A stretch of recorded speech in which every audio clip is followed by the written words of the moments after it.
Oke, selamat malam teman-teman. Seperti biasa saya akan membacakan cerita apa ya? Cerita apapun sih menurut saya teman-teman ya yang bisa mungkin sedikit memotivasi kalian ataupun menghibur kalian. Entah kalian lagi makan, mau tidur dengan aktivitas kalian. Semoga ini bermanfaat. Kali ini saya akan mengangkat cerita teman-teman dari Bambang S. Mengapa orang keturunan Tionghoa di Indonesia itu rata-rata sukses dalam berbisnis? Oke, mari kita mulai dan let's go.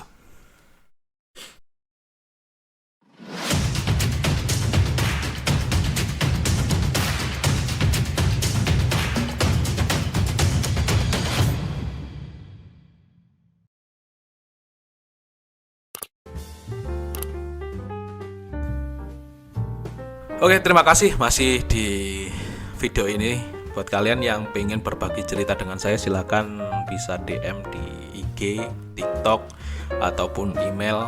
Saya cantumkan di deskripsi video ini teman-teman. Kali ini saya ingin berbagi mengapa orang keturunan Tionghoa itu di Indonesia rata-rata sukses dalam berbisnis.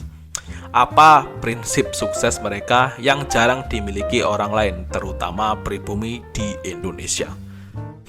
Ini menurut dari Bambang S, teman-teman. Saya dapatkan di konten di Quora, teman-teman.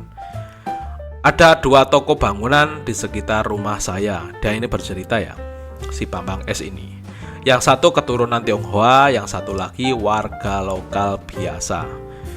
Dibilang startnya dalam jangka waktu yang sama dan dimulai dari toko yang kecil juga. Tapi ada perbedaan mereka dalam mengelola tokonya tersebut. Yang lokal tidak pernah mau melayani konsumen hanya duduk di meja kasir. Tidak pernah menyapa konsumen jika konsumen mencari barang dan ternyata tidak ada di toko, karyawannya langsung bilang tidak ada. Besok-besoknya tiap kali ke sana barang-barang yang dicari pun tetap tidak ada. Beda dengan yang Tionghoa.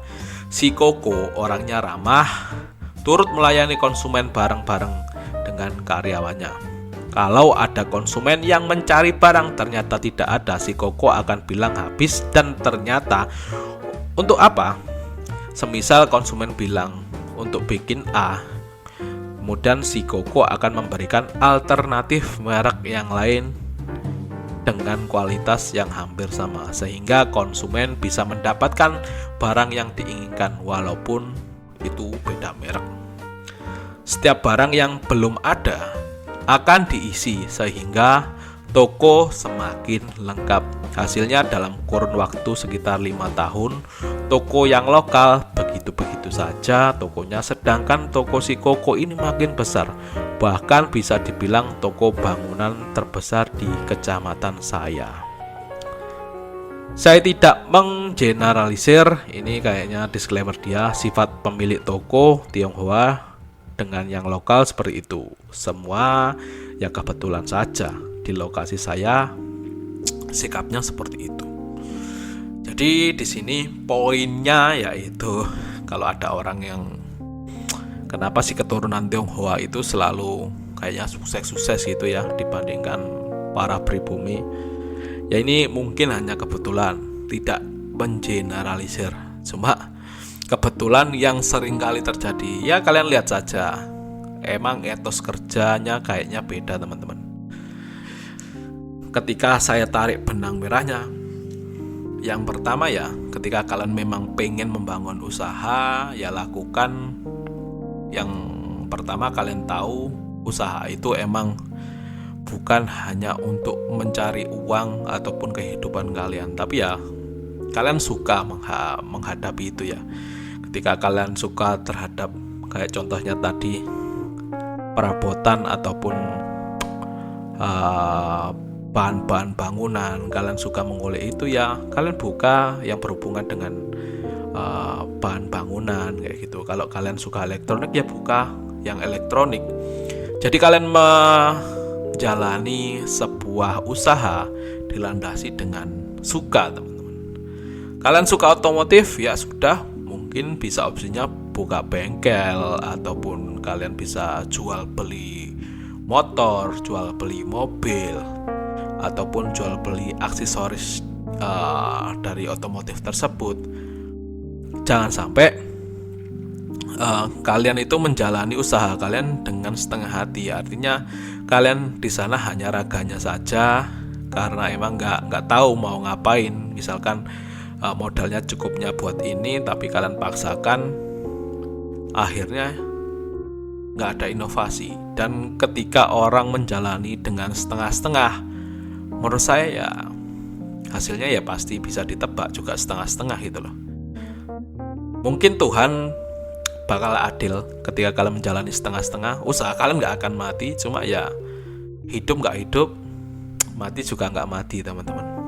Artinya semua hal yang dilandasi dengan rasa ikhlas, kemudian rasa passion yang sangat tinggi, rasa ingin tahu yang sangat tinggi, rasa pengen berkembang yang sangat tinggi, mempunyai tujuan yang jelas, cara pengembangan yang jelas, itu akan lebih memacu. Mungkin semua lingkungan akan mendukung ya, termasuk orang juga pasti bakal melihat teman-teman kalian melayani orang dengan, misalkan kalian produknya jasa, kalian melayani orang dengan benar-benar sungguh, itu pasti kelihatan teman-teman. Orang itu punya feeling yang tinggi juga ya antara manusia satu dengan manusia yang lain.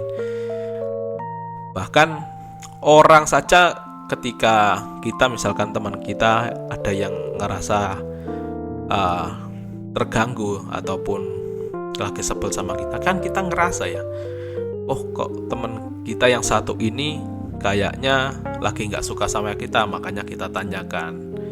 Hal itu pun sama ketika kita melihat orang yang melakukan pekerjaannya dengan setengah-setengah, itu pasti juga akan menarik orang.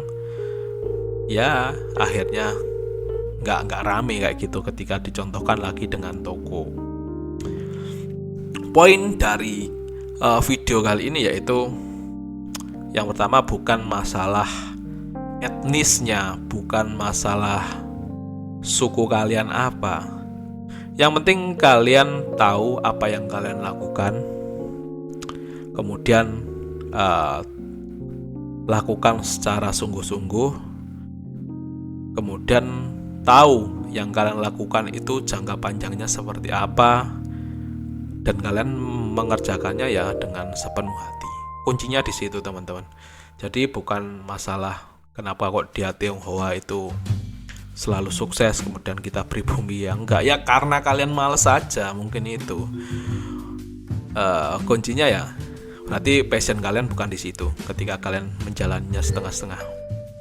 Ketika kalian sekarang yang lagi merintis usaha dan ngerasa usaha itu kalian kok berat, buka toko aja berat, jaga toko aja kok berat, ataupun jaga kayak kedai aja males-malesan, mending saran saya tutup aja.